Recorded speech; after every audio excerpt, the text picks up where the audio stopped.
금융당국이 다음 달부터 시행되는 차주별 총부채 원리금 상환 비율, 즉 DSR 규제를 앞두고 금융사들을 잇따라 소집하는 등 가계대출 관리 강도를 더욱 높이고 있습니다. 특히 금융당국은 은행권 규제 강화로 풍선 효과가 나타나고 있는 보험사와 카드사 등 제2금융권에 보다 강도 높은 관리를 주문할 것으로 예상되는데요. 정순영 기자가 전해드립니다. 금융위원회는 지난주 금융업권별 주요 금융회사들과 간담회를 연 데 이어 오는 17일 은행, 여신금융, 생명보험, 손해보험협회 등 금융협회 임원들과 만납니다. 금융당국은 이 자리에서 7월 1일부터 시행되는 새로운 규제와 관련한 차질 없는 준비를 당부하고 적극적인 가계대출 관리 등을 주문할 것으로 보입니다.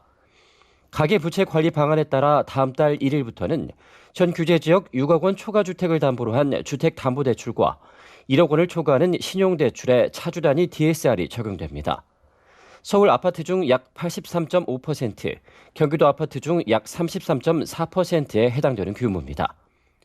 이후 내년 7월부터는 총 대출액이 2억 원을 초과하는 대출자들로, 오는 2023년 7월부터는 총 대출액 1억 원을 초과하는 차주들로 확대키로 했습니다.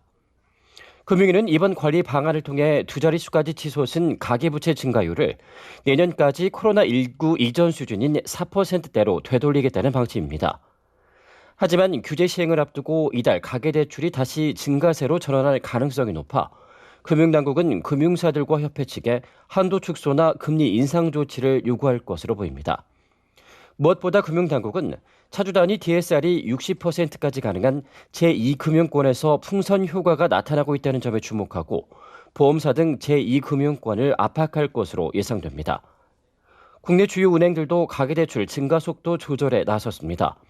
우리은행은 어제부터 개인 신용대출 상품 5종에 대한 우대금리를, NH농협은행도 대출 한도와 우대금리를 축소키로 했습니다. 서울경제TV 정순영입니다.